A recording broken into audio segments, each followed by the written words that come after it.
All right, moving ahead, the board meeting of the Port Authority of New York and New Jersey and its component units is now called to order due to the ongoing public health crisis posed by COVID-19 and in light of the advice from the CDC and the states of New York and New Jersey. Today's meeting is being held virtually via teleconference, with audio being live streamed from the Port Authority's website. On June 10th, the Audit Committee and Committees on Finance met in executive session. Earlier today, the Committees on Operations met in public session, and the Committees on Finance and Audit met jointly in executive session. Their reports will be filed with the official minutes of today's board meeting. Commissioners also met in executive session earlier today to discuss matters involving ongoing negotiations or reviews of contracts or proposals, matters related to the lease of real estate property where disclosure would affect the value thereof or of the public interest, matters related to personnel or personnel procedures, and matters involving public safety or law enforcement. Moving ahead, we're going to go right to the Executive Director's report. I'd like to hear from Rick. Rick, all you. Thank you very much, Mr. Chairman.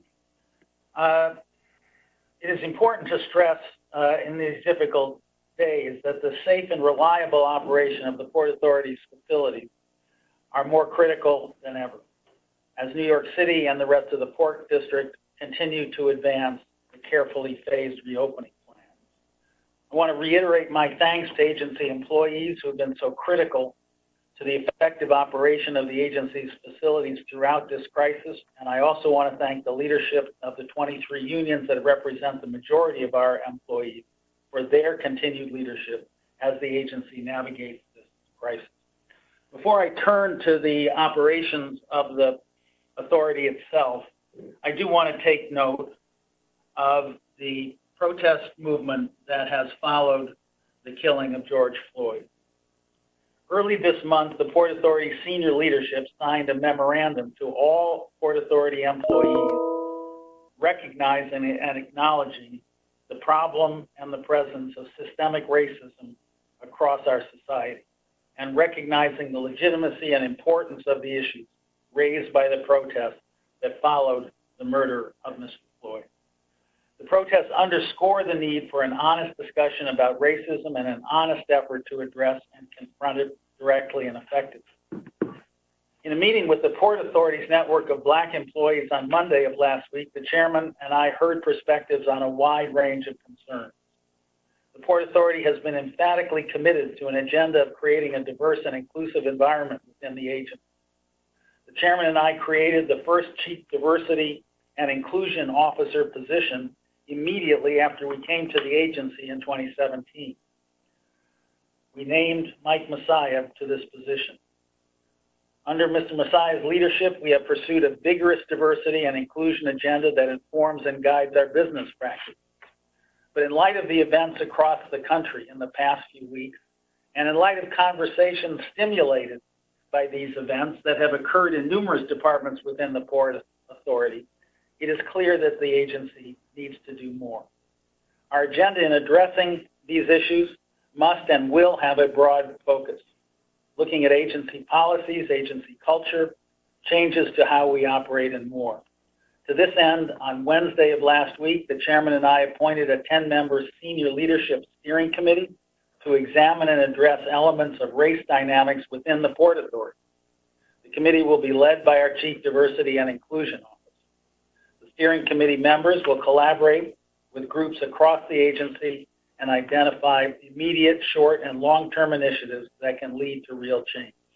The chairman and I stand shoulder to shoulder in our commitment to work closely with the leadership steering committee to identify specific, meaningful initiatives within the agency to strengthen our diversity and inclusion agenda to respond to the concerns expressed during these past turbulent weeks.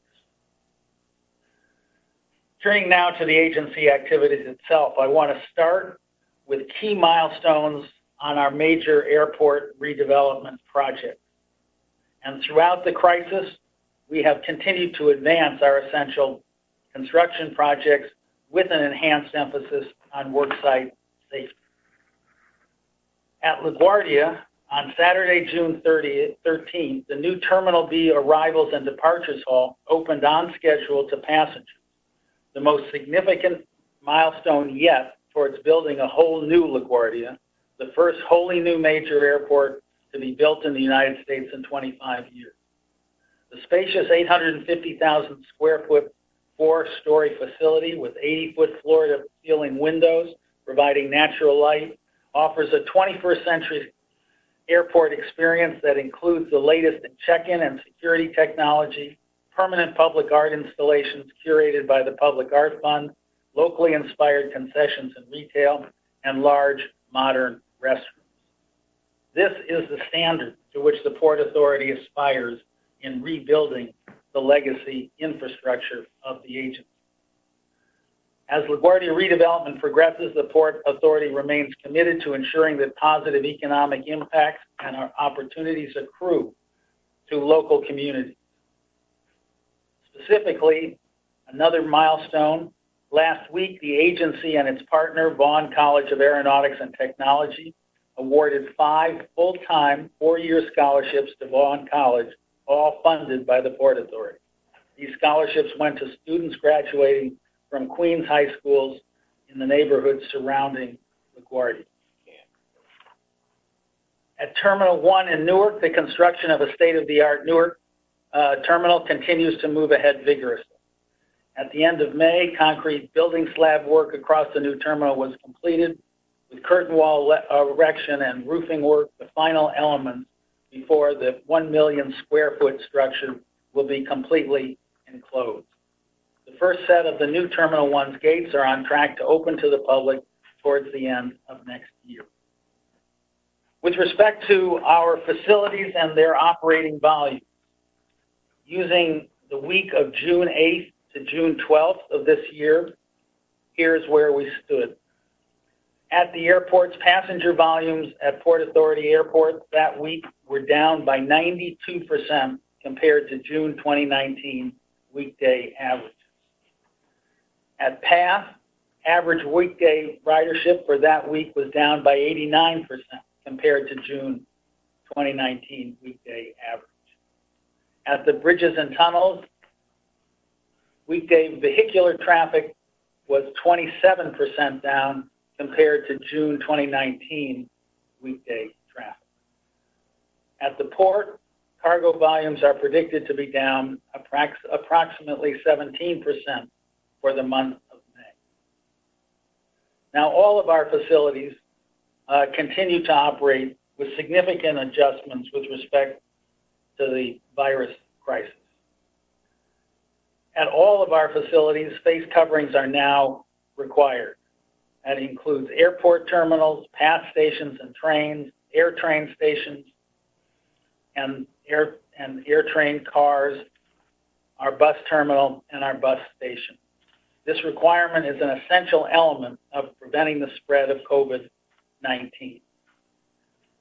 At our airports, in addition to requiring face coverings, extensive and intense cleaning and disinfecting routines, widespread availability of hand sanitizer and other safety protocols continue. Access to passenger terminals at JFK, Newark, LaGuardia, and Newark, Liberty, and LaGuardia continue to be restricted to ticketed passengers, airport employees, and those with a valid business purpose at the airport. At the Midtown Bus Terminal, bus carriers increased service in the first weeks of June. Limited bus operations have now returned to wings of the facility that had been temporarily closed during the depths of the decline in activity levels. And as bus service and passenger volumes increase, the Port Authority will make proactive decisions to increase available space with a continued focus on providing intense cleaning, intense maintenance, intense security, and adequate operating areas for passengers to maintain social distance. 10 days ago at PATH, the railroad introduced an updated schedule that essentially brings train service back to pre-COVID levels, even as passenger volumes remain at 12% of 2019 levels. PATH maintained service at 80% of pre-COVID-19 levels throughout the pandemic, even though passenger levels during that intense period dropped to as low as 5% of normal.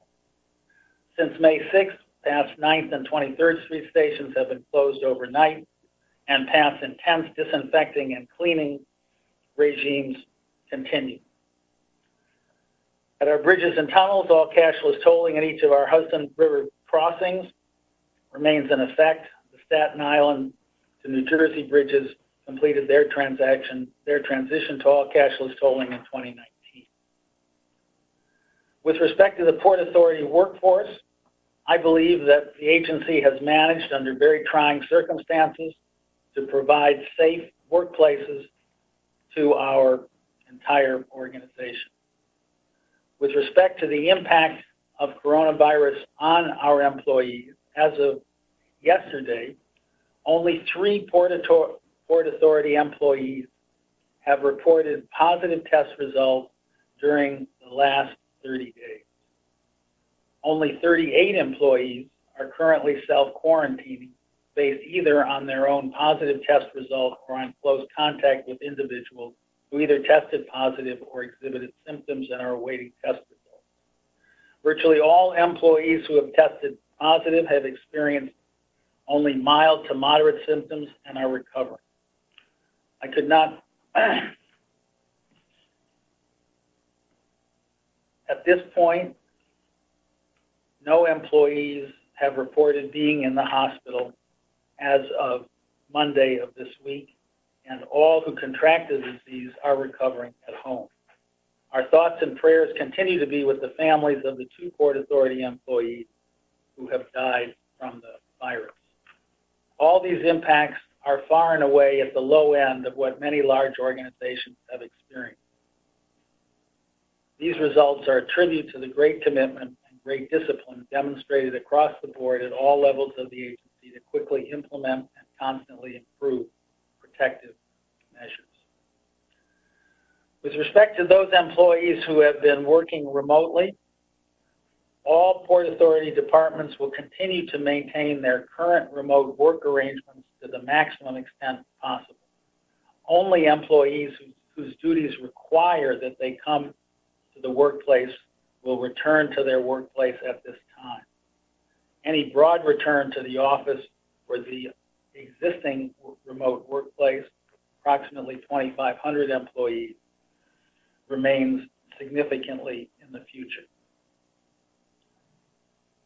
With respect to our request to the federal government, Port Authority continues to work with federal policymakers as well as the region's civic and business leaders to advocate for $3 billion in direct federal assistance to offset the agency's estimated revenue losses over the next 24 months.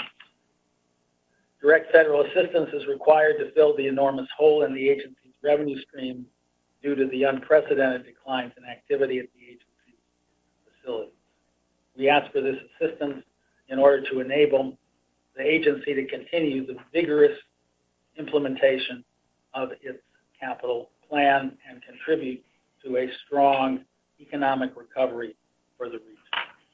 With that, Mr. Chairman, I conclude my report. Thank you, Rick.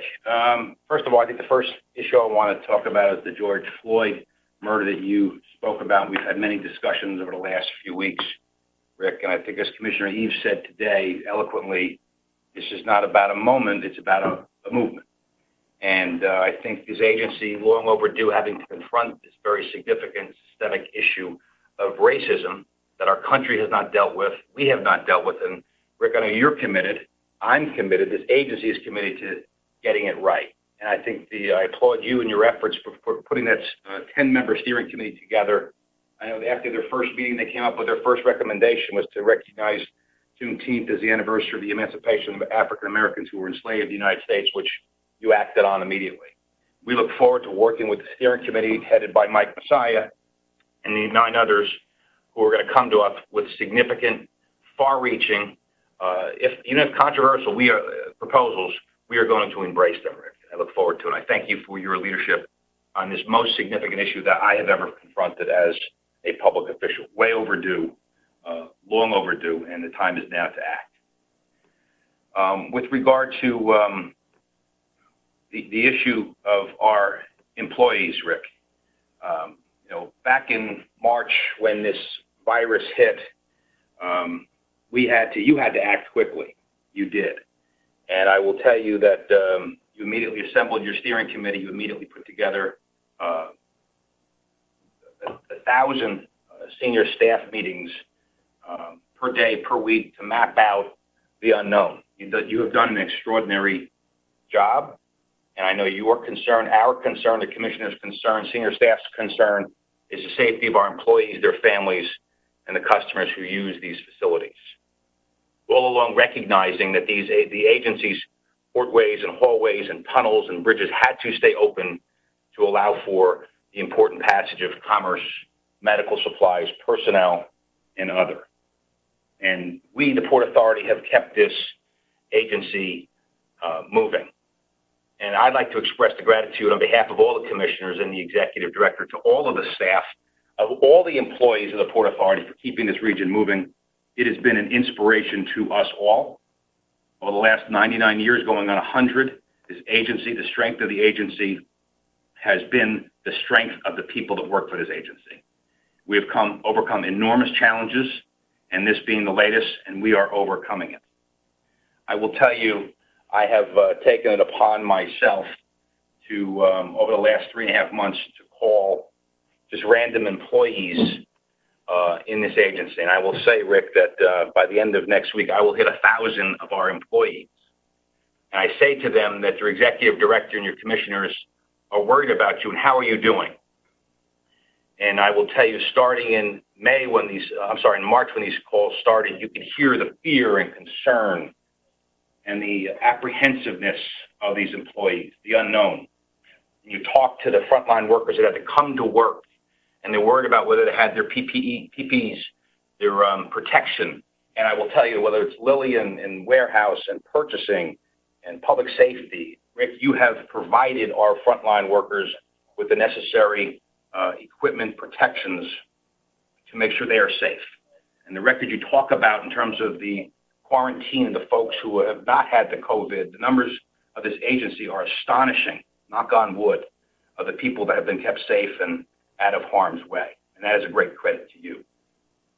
As we migrated to April, Rick, I started listening to the individuals who were at home working remote, almost 3,000, and they were starting to get the hang of it. They were talking about how difficult it was to do that work balance while dealing with the kid balance, have the dog in the back, screaming and barking, and just making it all work. And I will tell you, the commitment of those employees was shining through. They never thought they could do it, and they did. As we got to May, I started hearing the hope in their voices about what we can do as an agency, that they were missing some of the interaction with their fellow coworkers, despite the Zoom conferences and webinars. And you saw the joy of having, knowing that they would be kept safe and knowing that they'd be working for an agency that cared. And all along, Rick, I heard from them, because they say to me consistently, pass on to the executive director, really appreciate those daily broadcasts, keeping us in the loop, keeping us connected, and keeping us in line with the rest of our Port Authority family. Come June, it is to the point now, Rick, that you're hearing from these folks who are working remote.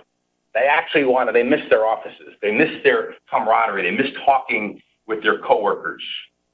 And even the folks who are the frontline workers, they just miss that natural environment. So to all listening to what our executive director, we are not at the time when we can allow those who are working remote to come back. And they will not be brought back until the executive director is convinced it's in a manner in which all will be kept safe and your families will be kept safe. Many of them expressed just the love of this agency, and it's a can-do, Rick, that just bleeds through. It is just so astonishing. They've shared with me stories. I spoke to someone yesterday who lost a son day before Father's Day. His son was an employee at a hospital, was infected with COVID. He passed away. And he shared with me that his coworkers were just so outgoing with their emotions and their connective tissue, and just so warm and embracing. While it was a tragic loss for this father, it was hard to hear it. He just so appreciated the environment that the Port Authority had put together to help him with his loss and his sadness. And you hear that, Rick, throughout. And this agency is built on people who have these emotions of fear and concern and appreciation and joy and love.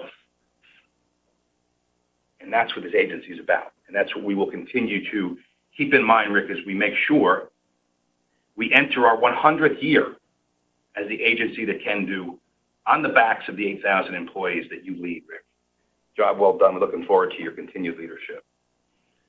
Mr. Yes. Chairman, if I could say, I'm appreciative of the words, but more than that, I'm appreciative of your support across the board. Chairman has made hundreds of calls to employees throughout the agency. Inspires and rekindles dedication. But more importantly, the credit here does, as you have mentioned, Mr. Chairman, the credit here rests with the employees of this agency, rests with the senior leadership team, which I'm enormously admiring of and grateful to for their leadership, but it goes far beyond that because it is the dedication, it is the commitment of every employee of this agency who have come to work, many of them on the front lines because we are an operating agency, certainly extends not only to all of the operating facilities, but to the Port Authority Police Department and to every single agency. So to everyone, I say thank you, and Mr. Chairman, I appreciate your work. Thank you, Rick. And I will just share two funny responses I got of the 980. One individual told me to basically jump in a lake and hung up on me. And then a second person, an individual doing payroll at the, I won't say which department. I said, look, this is Kevin O'Toole, the chair on behalf of the executive director and commissioners. I want to say, yeah, you're doing. Thank you very much for your work during this pandemic. And the individual says, I don't have time for this, and hung up the phone. 3 minutes later, she calls back. She goes, Chairman O'Toole. I said, yes. She goes, my daughter is mortified. I said, why? She goes, I'm sitting at the kitchen table having coffee, and I'm putting the payroll together, and I just hung up on you. I didn't really think of that because I had this payroll due by 9 o'clock in the morning. And she was so wonderful. She was so terrific. But she was so focused on getting her work done.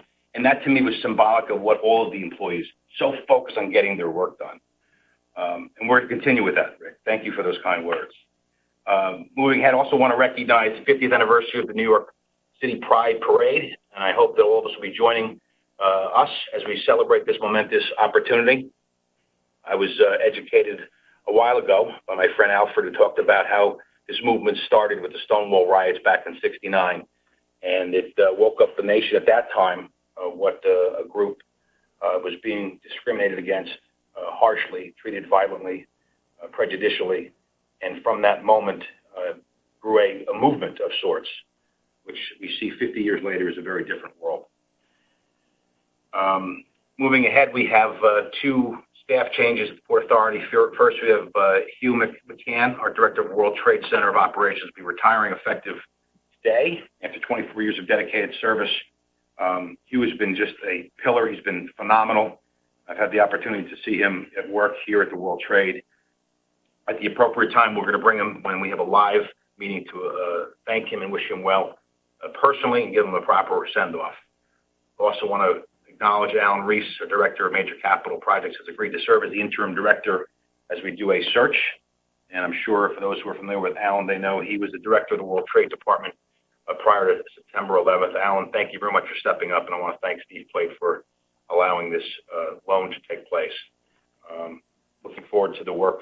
Looking forward to seeing Hugh in his retirement and Alan going forward. In lieu of our speakers programs at this teleconference, we have two statements, Jim, which will be read into the record, shared with the transcript of today's board meeting, and will be posted on the Port Authority's website after this meeting. I'll point out that none of the comments relative to the items on the board for approval today. We'll now proceed with the voting on the items before the board's consideration. Each of the respective committee chairs will provide a brief report prior to the matter being considered.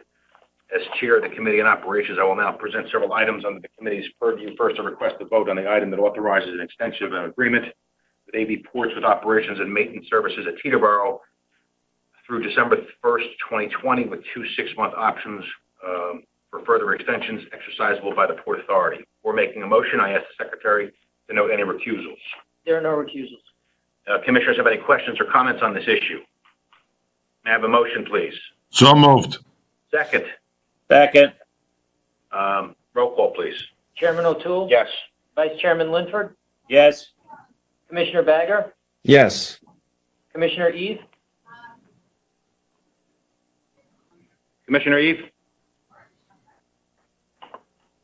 Commissioner Horwitz, Yes. Commissioner LaBarbera, Yes. Commissioner McCabe,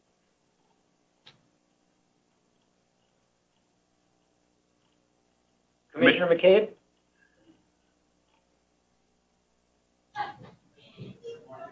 Commissioner McDonald, Yes. Commissioner Rosado, Yes.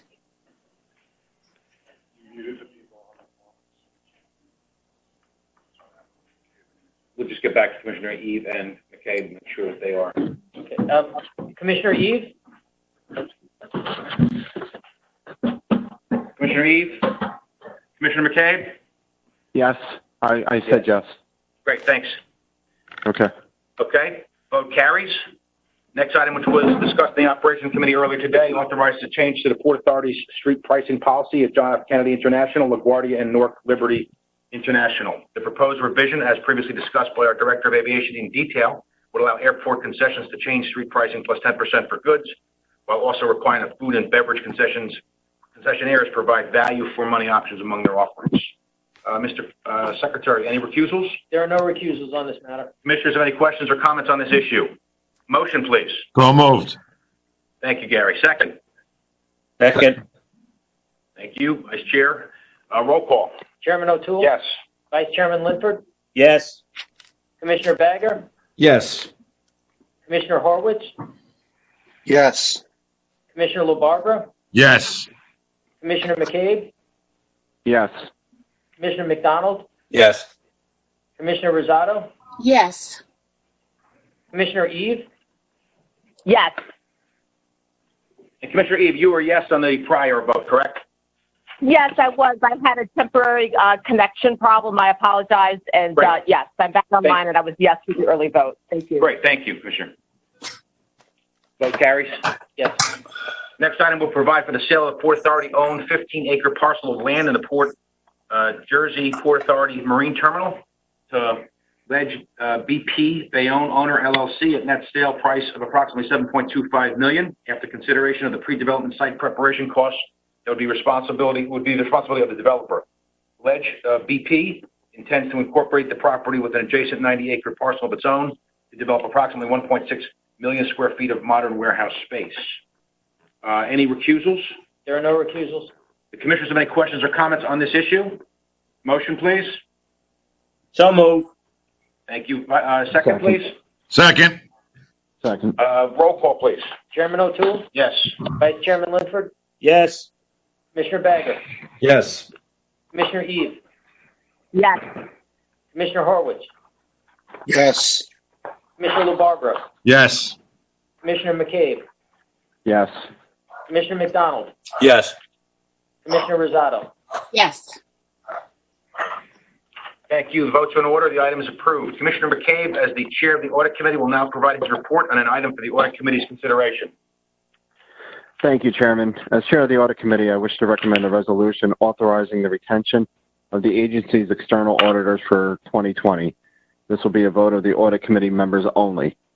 By way of background, KPMG LLP was retained in 2019 as external auditors on the basis of a competitive direct solicitation process.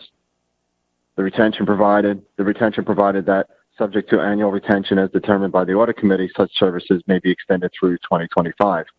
The committee, consistent with its responsibilities under the bylaws and its committee charter, and after due review of KPMG's qualifications and performance to date, has determined to retain KPMG LLP as independent auditor for the audit for the year ending in December 31st, 2020. Prior to taking a motion on this item, I would ask the corporate secretary to take note of any committee members' recusals on this matter. There are no recusals. Thank you. Do any commissioners have comments? Hearing there are none, I now request a motion for the committee member who is not So moved. recused on this item. So Second. Second. Great. Thank you. I now request the corporate secretary to call the roll call of the committee members present for voting on this item. Commissioner McCabe? Yes. Commissioner Horwitz? Yes. Commissioner Bagger? Yes. Commissioner McDonald? Yes. As the votes are in order, am I good? As the votes are in order, the item is approved. Before I send it back to you, Chairman, I would like to thank the entire staff for their due diligence and their assistance in this process. Now back to you, Chairman. Thank you. Thank you very much, Commissioner. Okay, no other issues before us. The meeting is now adjourned. Thank you all. Be safe out there. Thank you all. Thank you. Thank you. Thank you.